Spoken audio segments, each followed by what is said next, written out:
Allô, allô, hein. Bonjour. Eh bien, je vais faire d'une pierre deux coups aujourd'hui. J'espère que vous allez tous très bien. Si ça ne va pas, faites-le aller bien. C'est pour ça que nous sommes ici aujourd'hui. Encore et toujours le contrôle mental. J'ai dit un mot que je n'aurais pas dit. Vous allez voir. Comprendre comment fonctionne le contrôle mental pour pouvoir le reprendre notre contrôle mental pour semer ce que nous voulons cueillir. Aujourd'hui, un peu partout dans le monde, c'est la fête des mères. Je dis un peu partout dans le monde parce que ça ne l'est pas en Portugal, c'est déjà passé. Et j'en profite pour passer une petite information, mais qui est d'une grande importance. Voilà. Ça fait depuis bien longtemps que je ne fête plus aucune des fêtes, des dates marquées par le système. Voilà, parce que ces dates, ces célébrations, c'est du contrôle mental. On vous dit un jour, tel jour, c'est la fête de ceci, célébrez. Un autre jour, c'est la fête de cela, célébrez. Mais moi, je célèbre la vie tous les jours. Voilà, chaque instant de la vie mérite d'être célébré. J'espère que vous allez comprendre cela, parce que c'est très important. C'est pas vous qui décidez de votre vie. On vous dit ce que vous devez faire. C'est là qu'on doit se réveiller. C'est ça le grand réveil en plus. C'est ça, prendre conscience. Savoir et prendre conscience. Quand on le sait, on continue à le faire. Quand on en est conscient, on a arrêté de le faire. Donc là, on peut dire, je suis consciente de parce que je ne le fais plus. Maintenant, c'est une grande mode que de dire aujourd'hui, oui, je suis consciente que. Il y a une dame un jour qui me dit, qui vient me voir pour faire une thérapie, et elle m'annonce qu'elle est consciente qu'elle est une maman absente à cause de son travail et de sa vie, etc. Et je la regarde et je lui dis, non, tu n'es pas consciente que tu es une mère absente. Tu sais que tu es une mère absente. Quand tu seras consciente que tu es une mère absente, tu ne le seras plus. Tu vis l'expérience pour arriver à arrêter d'être une mère absente. Donc, présente pour tes enfants. Voilà. Bon, c'est ça l'ouverture de conscience. C'est ça le grand réveil des personnes. C'est prendre conscience de soi-même. C'est se découvrir soi-même. Ce n'est pas découvrir les autres et dire que les autres nous font ceci, que les autres font cela. Non, c'est nous. Nous.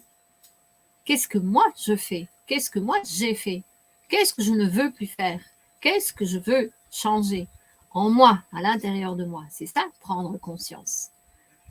Et je le répète, pour arriver à prendre conscience, nous devons le manifester, le faire. Chaque être, chaque individu est la manifestation de sa conscience. Tout ce qu'il est, tout ce qu'il fait, tout ce qu'il dit est une manifestation de ses fréquences de conscience. Le changement intérieur apporte toujours du changement extérieur. Bon, je passe à la deuxième partie de l'information sur les mots. Certains mots, justement, prenons conscience. Donc, avant de prendre conscience, sachons que chaque mot a été écrit avec une intention et que c'est l'intention du mot, lorsque nous le prononçons, qui va co-créer une réalité. L'intention avec laquelle le mot a été écrit et ensuite l'intention avec laquelle nous le prononçons. L'intention, je dis l'intention, non, pas l'intention, avec l'émotion avec laquelle nous prononçons ce mot. L'émotion va renforcer le pouvoir de l'intention du mot. Un petit exemple assez simple, voilà, avec les petits enfants, vous savez, parfois on dit « Ah, c'est vraiment un petit diable ». Et on me dit « Oh Nicole, mais j'ai dit dans le bon sens ». Mais il n'a pas de bon sens. Un petit diable, c'est un petit diable. Voilà. Donc, on crée cette réalité. Alors, ne vous étonnez pas que les enfants soient difficiles aujourd'hui, puisqu'on dit qu'ils sont des petits diables, des petits démons. Voilà. Mais c'est gentil, vous savez. Non, c'est pas gentil. Mais les personnes ne le savent pas. Nous sommes ici pour apprendre. Alors, apprenons encore autre chose aujourd'hui. Le mot jamais et le mot toujours. Ce sont deux mots qui ne devraient pas exister. Parce que jamais, quand vous dites je ne ferai jamais cela, eh bien, c'est la manière la plus sûre pour que vous le fassiez. Bientôt, un jour, ça va vous arriver parce que vous avez dit je ne ferai jamais cela. Et lorsque j'ai passé cette information une fois dans une formation de transformation, une des personnes qui était présente m'a dit, Nicole, vous avez tout à fait raison. Tout ce que j'ai dit dans ma vie que je ne ferai jamais, je l'ai fait. Voilà. Ça vient toujours, au bon moment, toujours. Ça arrivera, toujours. Pourquoi le mot toujours? Bien parce que, vous savez, je t'aimerai toujours. C'est l'éternité, ça. Non, non. C'est pas pour toujours. Je t'aime, je t'aime. C'est suffisant. Pourquoi faire une promesse qu'on ne pourra probablement pas tenir? Ah oui, je le ferai toujours. Mais vous ne savez pas ce qui va se passer demain ou après, qu'est-ce qui vous arrive, qu'est-ce qui va arriver entre vous. Et vous avez, c'est presque signé un pacte, ça. Oui, je le ferai toujours, je te promets. Ah, une promesse en plus, moi je ne promets rien. Je ne promets plus rien. Je dis oui, je le ferai, ou non, je ne le ferai pas. Je vais voir si je veux le faire, voilà. Donc, avec ces mots, nous co-créons notre réalité. Nous semons aujourd'hui pour cueillir dans le futur. Ok, oui, c'est comme ça que ça fonctionne. Observez, observez, prenez le temps de bien observer et d'essayer pour voir comment ça fonctionne.